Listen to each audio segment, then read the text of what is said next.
Hello दोस्तों, कैसे हैं आप सब लोग। सब ठीक होंगे, सबकी तैयारी भी अच्छी चल रही होगी।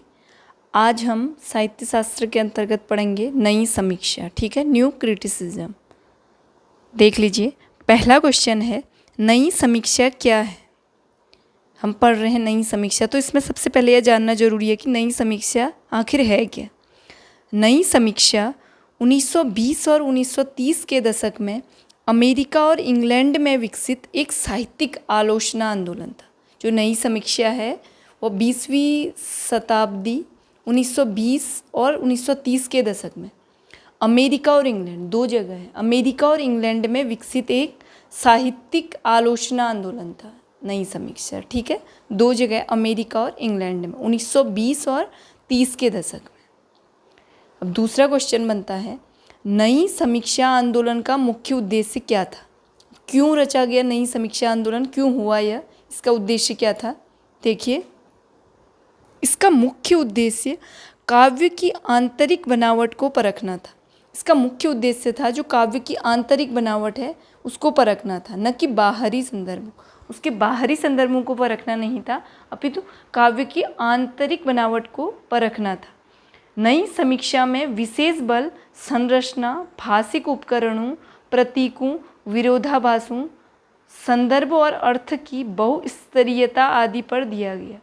जो नई समीक्षा है उसमें विशेष बल या मुख्य किस पर दिया गया, संरचना, भाषिक उपकरणों, प्रतीकों, विरोधाभासों, संदर्भ और अर्थ की बहुस्तरीयता। ठीक है, अलग अलग स्तर में बल दिया गया है। मुख्य रूप से इन बातों को ध्यान में रखना इस नई समीक्षा आंदोलन का उद्देश्य था। ठीक है, आ गया होगा आपके समझ में। आंतरिक बनावट को परखना, इसमें काव्य की आंतरिक बनावट को परखना ही नई समीक्षा आंदोलन का उद्देश्य था। अगला प्रश्न बनता है नई समीक्षा के जनक या प्रवर्तक किसे कहा जाता है। जो नई समीक्षा है आंदोलन जो है, इसके जनक प्रवर्तक कौन है, ये है टी.एस. इलियट को माना जाता है।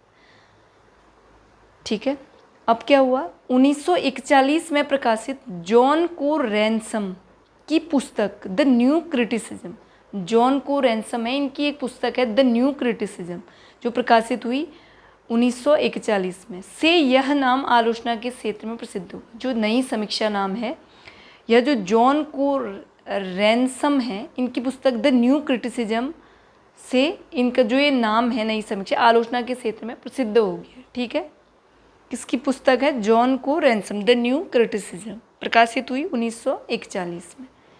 डॉक्टर नामवर सिंह की पुस्तक कविता के नए प्रतिमान को हिंदी नई समीक्षा का मुख्य दस्तावेज माना जाता है।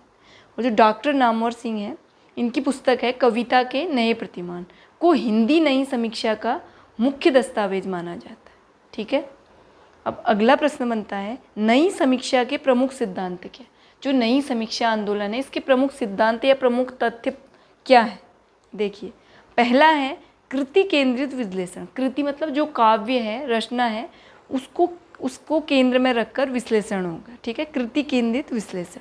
नई समीक्षा के अनुसार समीक्षक का मुख्य विषय साहित्यकार या उसकी जीवनी न होकर केवल साहित्यिक कृति होती है। नई समीक्षा के अनुसार क्या है, समीक्षक का मुख्य विषय साहित्यकार या उसकी जीवनी न होकर, साहित्यकार की जीवनी नहीं है। ठीक है, साहित्यकार के विषय में कुछ नहीं जानना है हमें, बस साहित्यिक कृति ही होती है। जो मुख्य विषय होता है वो साहित्यिक कृति ही है। ठीक है, कृति केंद्रित विश्लेषण होगा। जो विश्लेषण होगा, जो साहित्यिक रचना है उसी को केंद्र में रखकर विश्लेषण किया जाएगा। दूसरा है संगठित एकता। इसके अनुसार एक साहित्यिक कृति अपने आप में पूर्ण और स्वतंत्र इकाई है। ये कह रहे हैं कि जो एक साहित्यिक कृति है वो अपने आप में पूर्ण और स्वतंत्र इकाई है, उसे किसी की और की जरूरत नहीं है। भाषा, छंद, बिंब और कथ्य मिलकर एक समग्र संरचना बनाते। ये कह रही भाषा, छंद और बिंब और कथ्य जो कह रहे हैं उसको मिलकर एक समग्र संरचना बनाते हैं। तो कविता जिससे क्या है, एक साहित्यिक कृति अपने आप में पूर्ण है, यही है संगठित एकता। तीसरा पॉइंट है आशय भ्रांति का निषेध, इंटेंशनल फैलेसी। ठीक है, रचनाकार की मंशा या इरादा क्या था, इसके आधार पर कविता का मूल्यांकन नहीं किया जाना चाहिए। कह रहे हैं कि रचनाकार की मंशा या रचनाकार के इरादे क्या था, उसका क्या इरादा था, इसके आधार पर कविता का मूल्यांकन नहीं किया जाना चाहिए। यह है इंटेंशनल फैलेसी। ठीक है, एग्जाम में बार बार आता है, आपको ध्यानपूर्वक देखना है। अगला है प्रभाव भ्रांति का निषेध, इफेक्टिव फैलेसी। ऊपर है इंटेंशनल फैलेसी और दूसरा है इफेक्टिव फैलेसी, प्रभाव भ्रांति का निषेध। पाठक पर उस रचना का क्या प्रभाव पड़ रहा है, जो रचना कर रहा है उसका पाठक पर क्या प्रभाव पड़ रहा है, इसके आधार पर कविता का मूल्यांकन नहीं किया जाना चाहिए। ये कह रहे हैं कि पाठक पर जो रचना है उसका क्या प्रभाव पड़ रहा है, इसके आधार पर कविता का मूल्यांकन नहीं किया जाना चाहिए। ठीक है, यह इफेक्टिव फैलेसी। और इंटेंशनल फैलेसी ऊपर पढ़ा आपने कि रचनाकार की मंशा या इरादा क्या था उसका, इसके आधार पर भी कविता का मूल्यांकन नहीं किया जाना चाहिए। दोनों आ जाने चाहिए आपको। ठीक है, अगला है अंतर्विरोध और तनाव। कविता में शब्दों के अंतर्विरोध, विरोधाभास और अलंकारिक अर्थों के बीच के तनाव का विश्लेषण करना नई समीक्षा का मुख्य कार्य है। ये कह रहे हैं कि कविता में शब्दों के अंतर्विरोध, शब्द अलग अलग आ जाते हैं, उनके बीच अंतर्विरोध हो जाता है, विरोधाभास है, और अलंकारिक अर्थों के बीच के तनाव का विश्लेषण करना नई समीक्षा का मुख्य कार्य है। यह है अंतर्विरोध और तनाव। ये हैं नई समीक्षा के प्रमुख सिद्धांत तथ्य। ठीक है, आगे होंगे आपके समझ में, ये आपको याद रखने। इसी आधार पर यदि आपको ये याद होंगे तो आप इससे संबंधित जो भी क्वेश्चन होंगे उनका आंसर आप दे सकते हैं। ठीक है, अब नीचे देख लीजिए क्वेश्चन। द न्यू क्रिटिसिज्म 1941 में प्रकाशित पुस्तक के लेखक कौन है? ऊपर पढ़ा था हमने, कौन है द न्यू क्रिटिसिज्म पुस्तक के लेखक? ये हैं जॉन को रैनसम।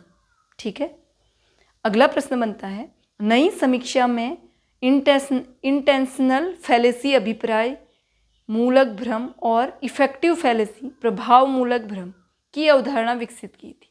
अभी आपने पढ़ा इंटेंशनल फैलेसी और इफेक्टिव फैलेसी, इसको अवधारणा किसने विकसित की थी? यह है डब्ल्यू के विमसेट और मोनेरो सी बियर्डसले। डब्ल्यू के विमसेट और मोनेरो सी बियर्डसले, इनका नाम याद रखना है आपको। अगला क्वेश्चन, नई समीक्षा किस शताब्दी का आलोचनात्मक आंदोलन है? जो नई समीक्षा आंदोलन है वो किस शताब्दी का आलोचनात्मक आंदोलन? यह है 20वीं शताब्दी। अगला प्रश्न, नई समीक्षा शब्द का सर्वप्रथम प्रयोग किसने किया? नई समीक्षा शब्द का सर्वप्रथम प्रयोग किया जे.ई. स्पिनगार्न ने 1911 ईस्वी में। ठीक है, जे.ई. स्पिनगार्न ने 1911 ईस्वी में नई समीक्षा शब्द का सर्वप्रथम प्रयोग किया। अगला प्रश्न, नई समीक्षा में कविता के विश्लेषण के लिए किस पद्धति को अपनाया गया? जो नई समीक्षा आंदोलन था उसमें कविता का हमें विश्लेषण करना है तो उसके लिए कौन सी पद्धति को अपनाया गया है? वो है सूक्ष्म गहन पाठ, क्लोज रीडिंग। हमें सूक्ष्म अध्ययन करना है, उसका क्लोज रीडिंग करनी है कविता का। ठीक है, अगला प्रश्न है हिंदी में नई समीक्षा का प्रभाव किस प्रकार की आलोचना में देखने को मिलता है? हिंदी में आप नई समीक्षा का जो प्रभाव है वो किस प्रकार की आलोचना में देखने को हमें मिलता है? वह है नई कविता और अज्ञेय की विवेचनात्मक पद्धति। नई कविता और अज्ञेय की विवेचनात्मक पद्धति में आप नई समीक्षा का प्रभाव देखने को आपको मिल जाएगा। ठीक है, अगला प्रश्न बनता है नई समीक्षा किसे साहित्य की केंद्रीय इकाई मानती है? जो नई समीक्षा है वो किसे साहित्य की केंद्रीय इकाई मानती है? वो है संरचना और रूप को। अगला प्रश्न, नई समीक्षा को अराजक किसने कहा? जो नई समीक्षा है उसको अराजक कौन कह रहा है? ये है R.S. क्रेन। ठीक है, इन्होंने R.S. क्रेन ने नई समीक्षा को अराजक कहा। कभी ऐसे क्वेश्चन भी आ जाते हैं, आपको याद रखना है। अगला प्रश्न, परंपरा और वैयक्तिक प्रज्ञा निबंध किसका है? परंपरा और वैयक्तिक प्रज्ञा निबंध किसका है? पहले पढ़ा है आपने, ये है T.S. इलियट का। अगला प्रश्न बनता है हिंदी में नई समीक्षा नए संदर्भ आलोचनात्मक ग्रंथ के रचयिता कौन है? हिंदी में जो नई समीक्षा नए संदर्भ आलोचनात्मक ग्रंथ के रचयिता हैं डॉक्टर नगेंद्र।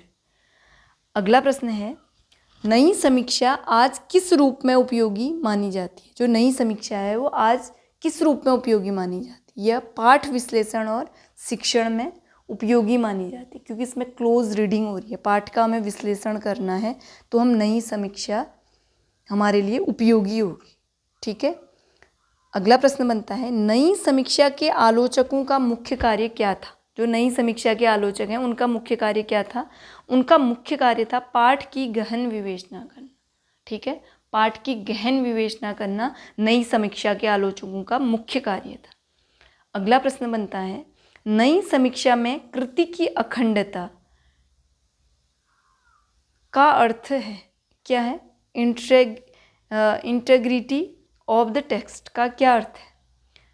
इसका अर्थ है रचना अपने आप में पूर्ण और स्वायत्त है। ठीक है, उसे बाहरी संदर्भों की सहायता के बिना समझा जा सकता है। यह है कृति की अखंडता।